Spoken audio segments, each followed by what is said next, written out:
Hi, I'm Ruben Saltzman with Structure Tech Home Inspections. Today, I'm going to go over inspecting adjustable steel columns.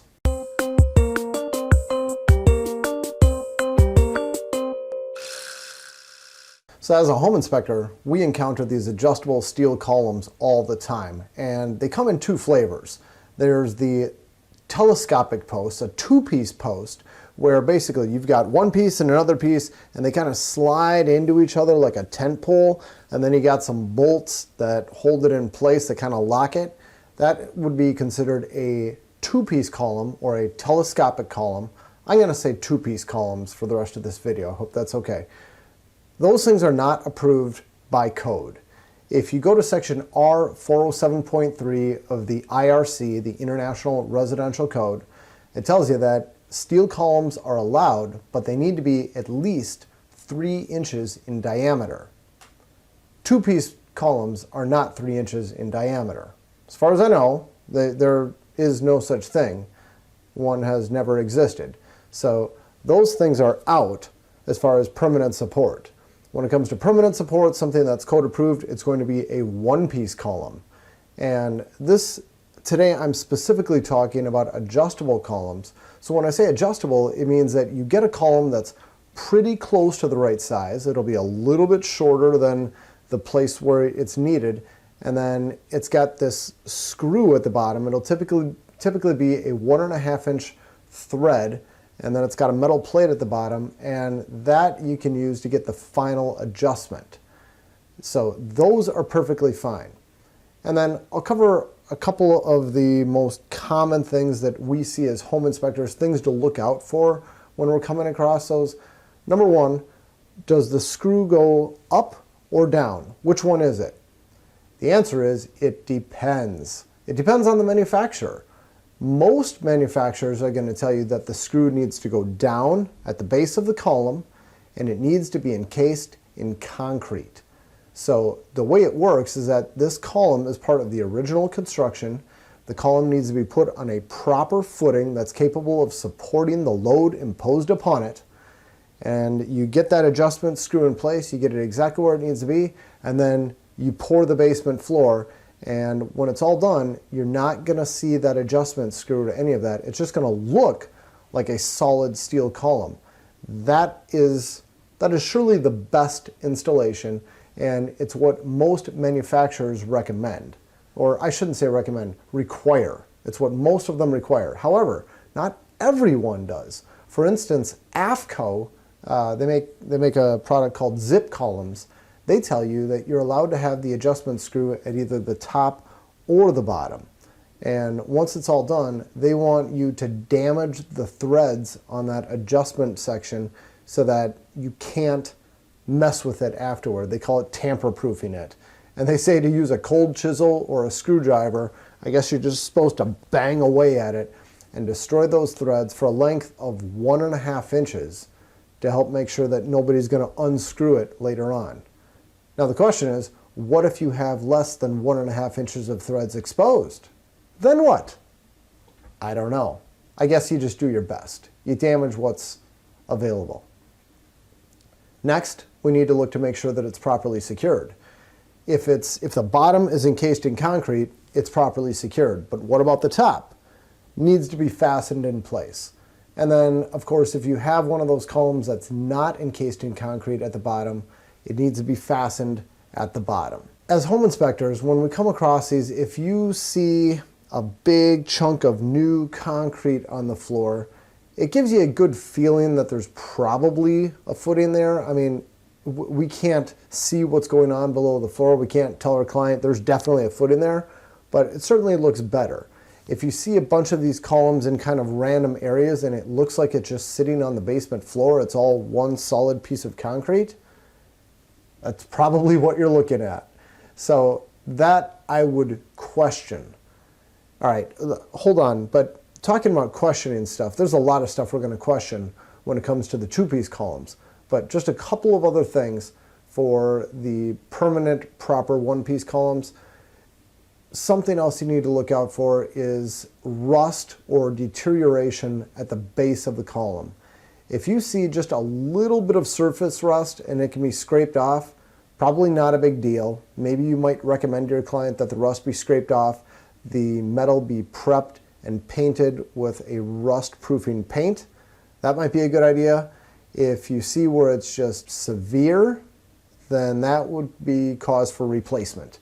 In the example I'm showing here, this base is nasty. This column definitely needs replacement. And now, let's talk about the two-piece columns. As a home inspector, what do we say when we come across these? Well, I'd say it depends. I mean, if I wanted to walk into an inspection and just have a complete black and white mindset, it's either good or bad and there's nothing in between, then every time I come across these, I'd say, those things are not code approved and they don't belong and they're not permanent, and get them out and get a contractor to come in here and put in permanent support. That's what I'd do. But I prefer to take more of a scaled approach.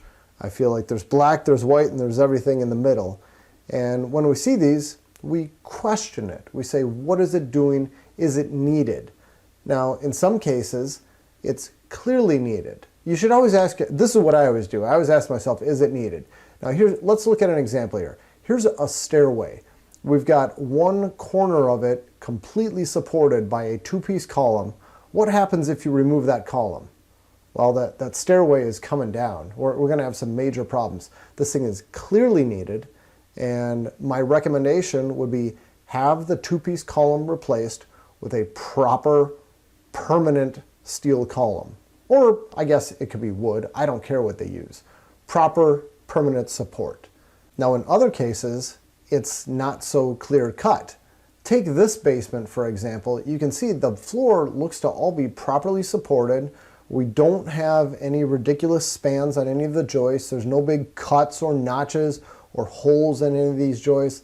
They all look really good. Yet somebody added an adjustable two-piece steel column here, and then it looks like a little section of steel support bar that spans a handful of these floor joists. Why did they do it? I don't know. What happens if it gets removed?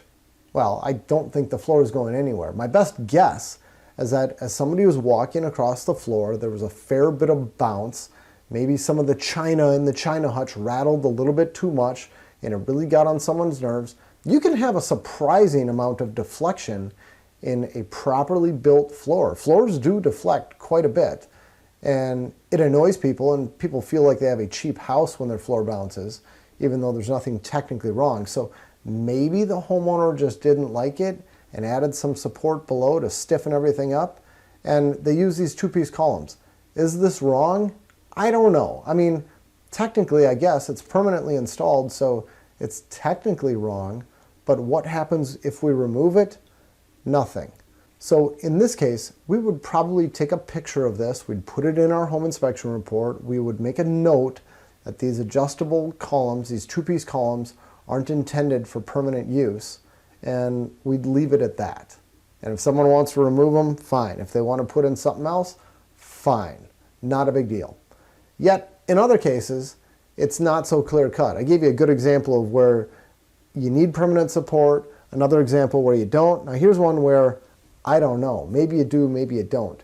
Here's a situation where we had a wood column. It was supporting these beams, and it looks like the footing it was on sunk, maybe 1.5 inches or so, just judging by the 1.5 inch shim that's at the top of that wood column.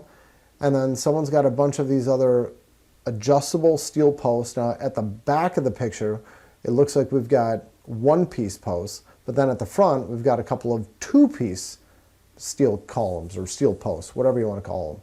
Column? Sorry. We've got a couple of those there, and the question is this needed? What happens if we remove them? Is there a proper footing for these? I don't think there's any proper footing. It looks like they just put this on the basement slab. It sure looks to me like this is needed and like this is a repair from a failed footing. This is beyond my pay grade. I don't know exactly what's happening here. This doesn't look right to me. This is one of those situations where I would punt. I would make a recommendation to my client, get a structural engineer to come out here, get a second opinion from them, have them put their blessing on it and tell you this is going to support all the loads imposed upon it as intended, and it's not going anywhere and it's good. Or have them tell you, I'm not comfortable with this, and have them design a repair and get it fixed. So again, it's not always black and white. Your home inspector may take more of a black and white approach, and they might just call it out every time. I'm not saying your home inspector is wrong. I'm just saying that's not how we like to do it.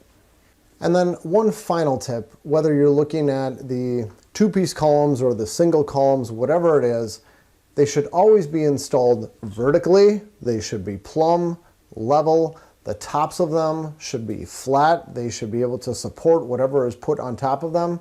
If you see dishing, bending, bowing, leaning, any of that funky stuff, you would want to call that out. Suggest having someone come out and fix it or evaluate it further. All right, I know I didn't cover everything that could possibly be covered with these adjustable steel columns, but this is a great start. Happy inspecting. Take care.